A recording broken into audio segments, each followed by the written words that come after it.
Good afternoon, everyone.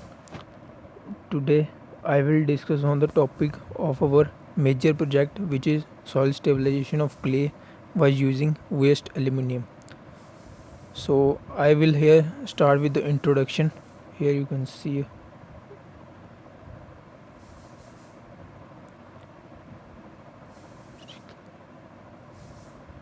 in introduction. Firstly, we have to study what is soil. Soil क्या होती है? Soil हमारी formed होती है डिसइंटीग्रेशन और हमारी वेदरिंग ऑफ रॉक से। ओके, और हमें पता है कोई भी बड़ा रॉक है उसका डिसइंटीग्रेशन होगा, ठीक है, छोटे पार्टिकल में वो टूटेगा, तो जो हमें मिलता है ठीक चीज़ वो होती है, हम उसे सॉइल कहते हैं। और अगर एज ए इंजीनियर परस्पेक्ट देखा जाए, सॉइल वो चीज़ है जहाँ पे हम फाउंडेशन का बनाते हैं, घर बनाते हैं, रोड्स बनाते हैं, all this things. Okay, soil वो है।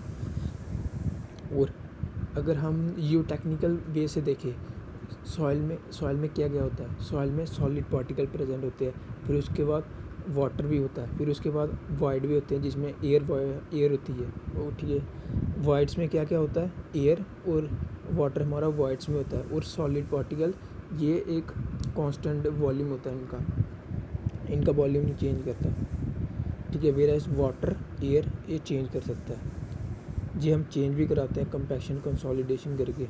अब इस टॉपिक में, अब इस क्या बोलते हैं, इस प्रोजेक्ट में हमने डिस्कस करना है कि हमने क्लेई सॉइल ही क्यों ली और कोई सॉइल क्यों ली। क्लेई सॉइल का फर्स्ट रीज़न ये है कि ये वीक सॉइल है, ठीक है।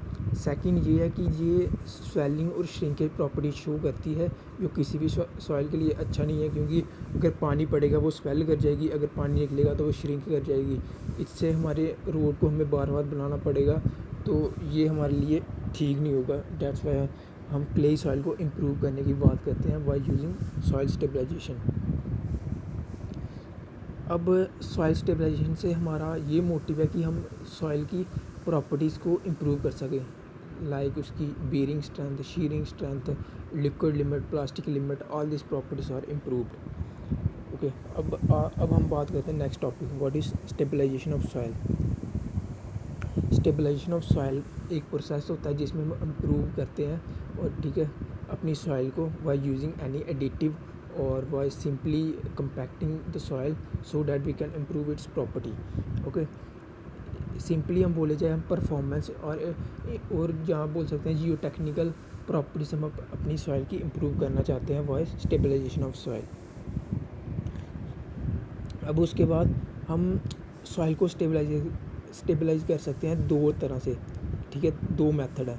उससे पहले मैं आपको एक चीज़ और बताना चाहता हूँ कि जो हमारी स्टेबलाइजेशन होती है सॉइल की, वो हमें कैसे पता चलता है? अगर उसकी स्ट्रेंथ बढ़ रही है सॉइल की एडिटिव डालने से, इसका मतलब सॉइल स्टेबलाइजेशन ठीक हो रही है, मतलब कि इम्प्रूवमेंट हो रही है।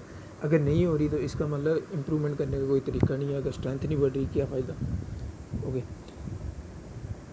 फिर उसके बाद अगला टॉपिक है कि बेसिक प्रिंसिपल क्या होता है सॉइल स्टेबलाइजेशन का, ठीक है। किसी भी चीज़ के लिए पढ़ने के लिए हमें पहले पता होना चाहिए कि प्रॉब्लम क्या आ रही है उस चीज़ में और उसके सोल्यूशन क्या है, वो चीज़ फाइंड करनी है, तो और हमें मिल जाएगा हमारा एक इनोवेटिव आइडिया। तो हम पहले स्टार्ट करते हैं कि होता क्या, ठीक है। सबसे पहले हमने अपनी सॉइल की प्रॉपर्टीज़ को असेस करना है कि इसमें कमियां क्या क्या है, ठीक है, ये बी क्यों है, ये सारा कुछ फाइंड करना है। सेकंड स्टेप है कि फिर हमने देखना कि मेथड हम वो अडॉप्ट करें जो हमारे लिए अवेलेबल इजीली हो।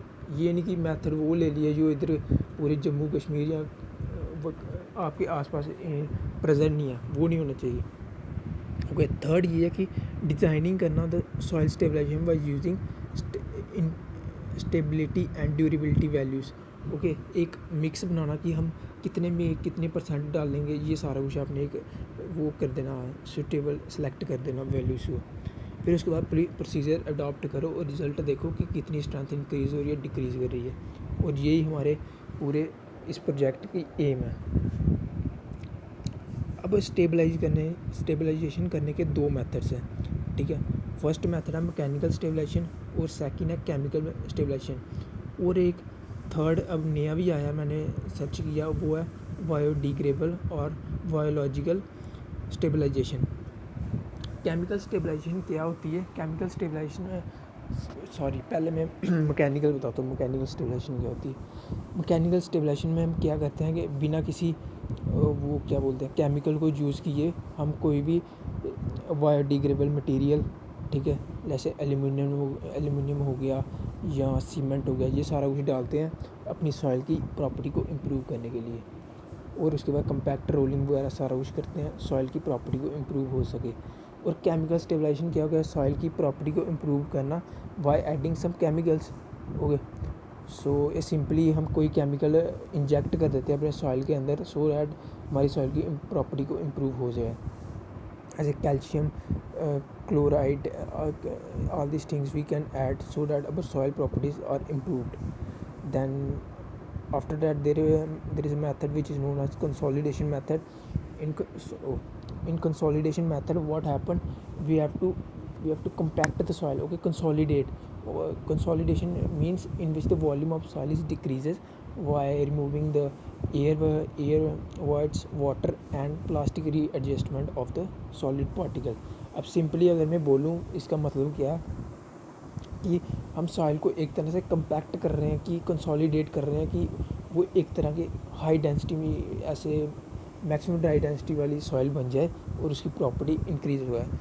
अब सॉइल रिइंफोर्समेंट में इसमें क्या होता है, लाइक हमारा ये होता है कंक्रीट, तो क्या हमारी सॉइल भी वीक होती है टेंशन में, सो हम सॉइल रिइंफोर्समेंट से वो चीज़ इम्प्रूव कर सकते हैं एज कंक्रीट में करते हैं। फिर उसके बाद बिटुमेन स्टेबलाइजेशन आ गई। ये भी एक सिंपल स्टेबलाइजेशन मेथड है जिसे हम वाटर प्रूफिंग भी बोलते हैं, क्योंकि बिटुमेन जो होता है वाटर प्रूफिंग होता है और ये हेल्प करता है, एक लेयर बनाता है जो रेजिस्टेंस करता है वाटर को फ्लो करने, नीचे वाली लेयर में फ्लो करने में, और ये भी अच्छी एक प्रॉपर्टी मतलब कि इम्प्रूवमेंट दिखाता है। फिर उसके बाद है कि soil stabilization by using waste aluminium.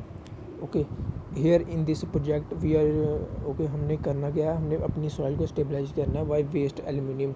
Waste aluminium कोई भी हो सकता है कि स्क्रैप एल्यूमिनियम हो गया, या हम देखते हैं स्कूलों में ऐसे ही खाना खा के हम फेंक देते हैं एल्यूमिनियम फॉइल जो होती है, ठीक है, उसको भी यूज़ कर सकते हैं। वेस्ट कैन हो सकते हैं, एल्यूमिनियम का कोई भी वेस्ट प्रोडक्ट हम वो इसमें डालेंगे जो ऐसी एक्वेटिक लाइफ के लिए प्रॉब्लम क्रिएट करता है, वो सारा कुछ हम इसमें ऐड करके अपनी सॉइल की प्रॉपर्टीज़ को चेक किया हमने कि क्या क्या हुआ। फिर उसके बाद हमारे एक्सपेक्टेड चेंजेस क्या है, मतलब कि क्या क्या चेंज आ सकता है, हम ये एक्सपेक्ट कर रहे हैं अपनी सॉइल स्टेबलाइजेशन से क्या क्या हो सकता है, ठीक है। Index properties and engineering properties of the clay soil are expected to increase. हम एक्सपेक्ट कर रहे हैं कि ये सब प्रॉपर्टी इंक्रीज़ होगी, जैसे लिक्विड लिमिट, प्लास्टिक लिमिट, इनमें कोई चेंज सुधार आएगा, ठीक है। और हम ये सारा कुछ सोच रहे हैं कि लिक्विड लिमिट डिक्रीज़ करनी चाहिए, क्योंकि अगर सॉइल की लिक्विड लिमिट कम है तो ये शो करता है सॉइल में अमाउंट ऑफ क्ले डिक्रीज़ हो रहा है, ठीक है।